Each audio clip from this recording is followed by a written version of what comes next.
आप सभी का हमारे चैनल लाइफ सक्सेस पर बहुत बहुत स्वागत है। आज हम इस क्लास में 2017 रीड सोशल साइंस के 30 क्वेश्चन हल कर चुके हैं और 30 क्वेश्चनों को आज हल करने वाले हैं, जो कि रीड 2025 के लिए बहुत ही उपयोगी हैं। तो चलो शुरू करते हैं कि आनंद मठ पुस्तक में वंदे मातरम किसने लिखा था। आनंद मठ पुस्तक में वंदे मातरम किसने लिखा था। नंबर 1 बंकिम चंद्र चटर्जी ने, नंबर 2 व्योमेश चंद्र चटर्जी ने, नंबर 3 बिपिन चंद्र पाल ने, नंबर 4 रविन्द्रनाथ टैगोर ने। तो आनंद मठ पुस्तक में जो वंदे मातरम जो लिखा था वो बंकिम चंद्र चटर्जी ने आनंद मठ पुस्तक में वंदे मातरम लिखा था। अगला प्रश्न देखते हैं कि निम्नलिखित में से कौन सा स्थान राष्ट्रीय राजमार्ग 15 से जुड़ा नहीं है। Number 1 Jaisalmer, number B Barmer, number C Hanumangarh, number D Bikaner. तो निम्नलिखित में से कौन सा स्थान राष्ट्रीय राजमार्ग 15 से नहीं जुड़ा है। तो वह नहीं जुड़ा है, जो है हनुमानगढ़ नहीं जुड़ा है। इसकी जगह पर जो है वो गंगानगर जो है, गंगानगर चौथा जो है इसमें गंगानगर जुड़ा हुआ है। जैसलमेर, बाड़मेर, गंगानगर और बीकानेर है, इसमें हनुमानगढ़ जो नहीं जुड़ा है। अगला प्रश्न देखते हैं कि राजस्थान की सबसे बड़ी मानव निर्मित मीठे जल की झील निम्नलिखित में से कौन सी है। नंबर 1 पिछोला झील, नंबर 2 जयमंद झील, नंबर 3 फतेह सागर, नंबर 4 राजमंद। तो राजस्थान की सबसे बड़ी मानव निर्मित जो मीठे जल की झील मानी जाती है वो जयमंद झील जो है वो राजस्थान की सबसे बड़ी और मीठे जल की झील मानी जाती है। अगला प्रश्न देखते हैं कि विष्णु के भक्त जाने जाते हैं। विष्णु के भक्त जाने जाते हैं नंबर 1 नयनार के रूप में, नंबर 2 पशुपति के रूप में, नंबर 3 अलवर के रूप में, नंबर 4 लिंगायत के रूप में। तो विष्णु के जो भक्त जाने जाते हैं वो अलवर के रूप में विष्णु के भक्तों को जाना जाता है। अगला प्रश्न देखते हैं कि निम्नलिखित में से किस स्रोत में प्राचीन भारत के 16 महाजनपदों का उल्लेख किया गया है। नंबर 1 अंगुत्तर निकाय, नंबर 2 दिव्यवादान, नंबर 3 ऋग्वेद, नंबर 4 सुत्त पिटक। तो इनमें से जो प्राचीन भारत के 16 महाजनपदों का जो उल्लेख किया गया है वो अंगुत्तर निकाय में 16 महाजनपदों का वर्णन किया गया है। ऋग्वेद जो है 4 वेदों में ऋग्वेद को सबसे प्रथम वेद माना गया है। सुत्त पिटक को वचनों की टोकरी कहा जाता है। अगला प्रश्न देखते हैं कि रावी नदी का पुराना नाम था। सुवास्तु, नंबर 2 कुंभा, नंबर 3 पुरसडी, नंबर 4 दृश्यद्युति। तो रावी नदी का जो पुराना नाम था वो रावी नदी को पुरसडी के नाम से जाना जाता था। पुरसडी था रावी नदी का पुराना नाम था। अगला प्रश्न देखते हैं कि सूरसेन जनपद की राजधानी थी। सूरसेन जनपद की राजधानी थी number 1 Mathura, number 2 Vrindavan, number 3 Indraprastha, number 4 Kurukshetra. तो सूरसेन जनपद की जो राजधानी थी, सूरसेन जनपद की जो राजधानी थी वो मथुरा थी। मथुरा जो थी वो सूरसेन जनपद की राजधानी मानी जाती थी। अगला प्रश्न देखते हैं कि राजस्थान राज्य का गठन अंततः कब हुआ था। राजस्थान राज्य का जो गठन है वो अंततः कब हुआ था। तो 1 नवंबर 1956, 15 मई 1959, 25 मार्च 1998, 48, 26 जनवरी 1950 को। तो राजस्थान जो राज्य का गठन किया गया था वह 1 नवंबर 1956 को राजस्थान राज्य का गठन किया गया था। अगला प्रश्न देखते हैं कि सामाजिक अध्ययन का शिक्षण पर किया जाता है। तो सामाजिक अध्ययन माध्यमिक स्तर पर, वरिष्ठ माध्यमिक स्तर पर, स्नातक स्तर पर या उपरोक्त सभी। तो सामाजिक अध्ययन का जो शिक्षण है वो उपयुक्त सभी स्तरों पर किया जाता है। माध्यमिक स्तर, वरिष्ठ माध्यमिक, स्नातक स्तर, सभी स्तरों पर सामाजिक अध्ययन का जो शिक्षण है वो किया जाता है। अगला प्रश्न देखते हैं कि शिक्षा के उद्देश्यों का वर्गीकरण किसके द्वारा किया गया। शिक्षा के उद्देश्यों का वर्गीकरण किसके द्वारा किया गया। Number 1 John Dewey, number 2 Smith, number 3 B.S. Bloom, number 4 I.A. Davis. तो शिक्षा के उद्देश्यों का जो वर्गीकरण है वो किसके द्वारा किया गया था। तो शिक्षा के जो उद्देश्यों का वर्गीकरण किया गया था तो वह ब्लूम के द्वारा किया गया था।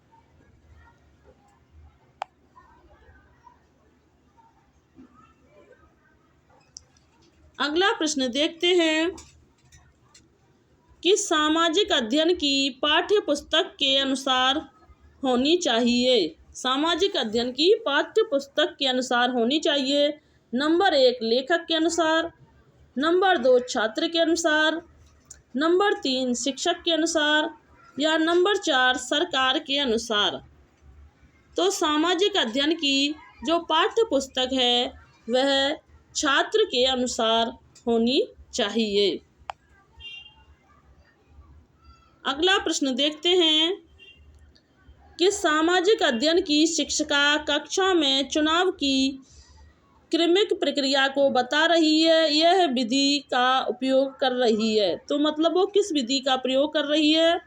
नंबर 1 व्याख्या विधि, नंबर 2 वृत्तांत विधि, नंबर 3 चर्चा विधि, नंबर 4 पूछताछ विधि। तो सामाजिक अध्ययन की जो शिक्षिका कक्षा में चुनाव की जो प्रक्रिया को बता रही है तो वह एक व्याख्या विधि का प्रयोग कर रही है। किसका। वो जो है एक व्याख्या विधि का प्रयोग कर रही है। अगला प्रश्न देखते हैं कि सामाजिक अध्ययन के शिक्षक को निम्न में से किस पर जोर देना चाहिए। सामाजिक अध्ययन के शिक्षक को किस पर जोर देना चाहिए।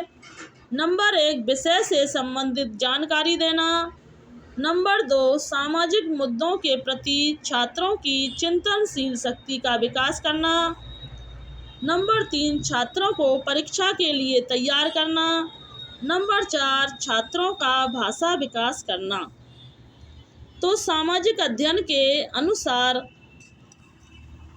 शिक्षक को जोर देना चाहिए सामाजिक मुद्दों के प्रति छात्रों के चिंतन शक्ति का विकास करना। किसका।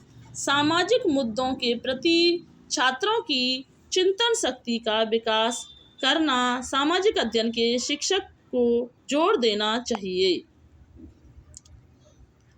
अगला प्रश्न देखते हैं कि सामाजिक अध्ययन के शिक्षण में ऐतिहासिक स्थलों का भ्रमण के लिए सहायक है।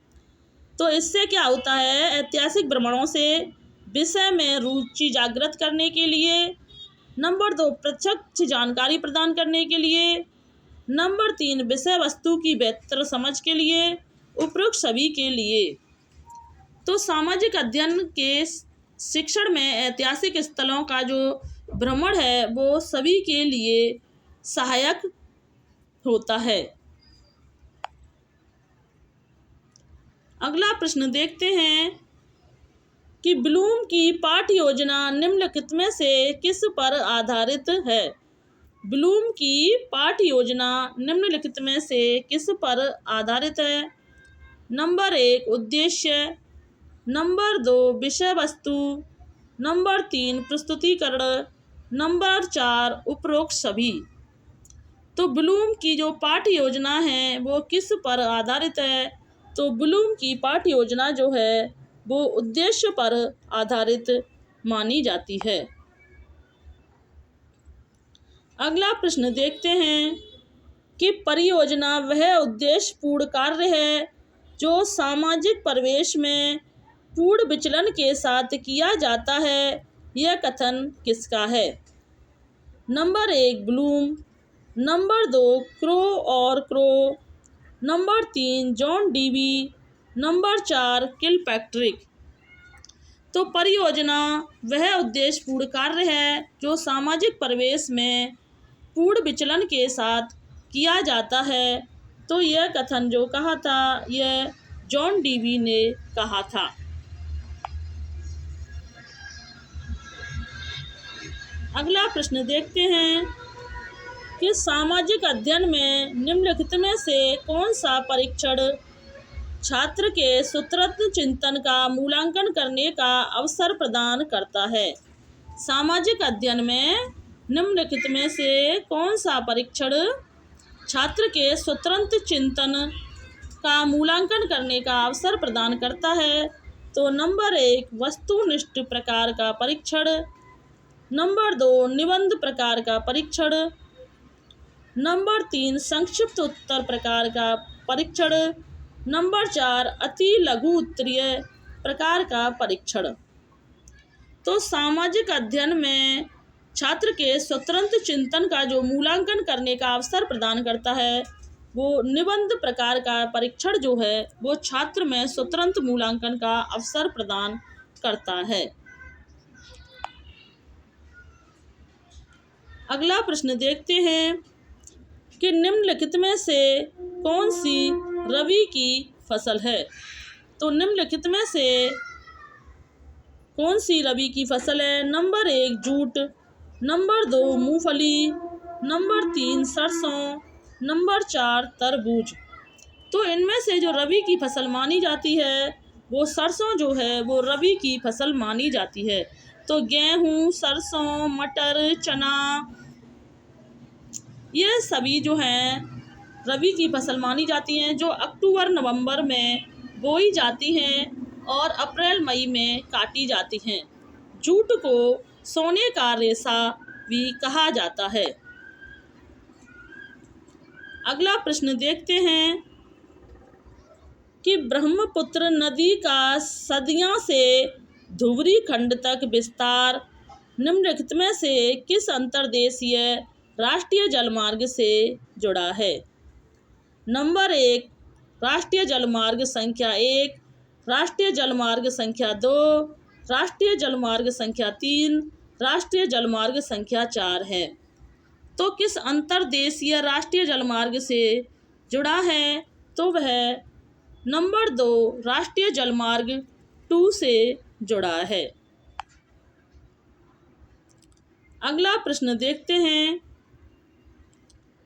कि 2011 की जनगणना के अनुसार भारत में पुरुष साक्षरता दर क्या है। Number 1 82.14%, number 2 65.46%, number 3 72.36%, number 4 78.30%। तो 2011 की जनगणना के अनुसार जो पुरुष साक्षरता दर जो मानी जाती है वह 82.14% जो है वो पुरुष साक्षरता दर मानी जाती है। अगला प्रश्न देखते हैं कि भारत में शीत ऋतु में होने वाली वर्षा चक्रवातों का परिणाम है जो उत्पन्न होती है अरब सागर से बंगाल की खाड़ी से, लाल सागर से या भूमध्य सागर से। तो भारत में शीत ऋतु में होने वाली चक्रवातों का जो परिणाम है वह उत्पन्न होती है तो बंगाल की खाड़ी से। किससे? बंगाल की खाड़ी से उत्पन्न होती है। अगला प्रश्न देखते हैं कि भारत गंगा के मैदान का वह क्षेत्र जहां आंतरिक धाराएं फिर से उभरती हैं स्थानीय रूप से जाना जाता है। भारत गंगा के मैदान का वह क्षेत्र जहां आंतरिक धाराएं फिर से उभरती हैं वह स्थान जाना जाता है।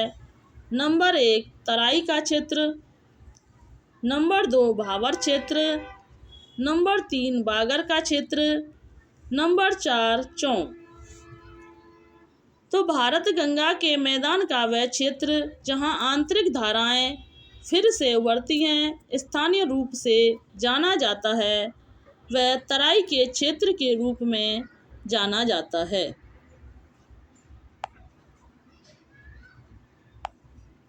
अगला प्रश्न देखते हैं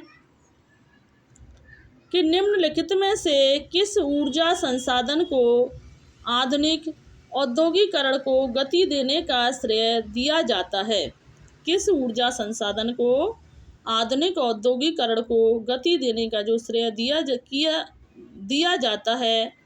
नंबर 1 हाइडल पावर, नंबर 2 परमाणु ऊर्जा, नंबर 3 कोयला, नंबर 4 गैर पारंपरिक ऊर्जा।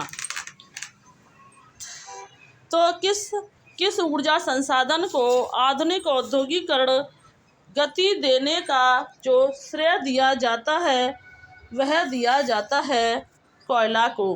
किसको? कोयला को औद्योगिकरण को गति देने का श्रेय दिया जाता है। अगला प्रश्न देखते हैं कि निम्नलिखित में से किस राज्य ने धारणीय कृषि के लिए रासायनिक उर्वरक पर प्रतिबंध लगा दिया था। किस राज्य ने रासायनिक उर्वरक पर प्रतिबंध लगा दिया था? तो नंबर 1 सिक्किम ने, नंबर 2 अरुणाचल प्रदेश ने, नंबर 3 आंध्र प्रदेश ने, नंबर 4 गोवा ने। तो रासायनिक उर्वरक पर जो प्रतिबंध लगाने वाला राज्य है वह सिक्किम ने रासायनिक उर्वरक पर प्रतिबंध लगा दिया था। किसने? सिक्किम ने। निम्नलिखित में से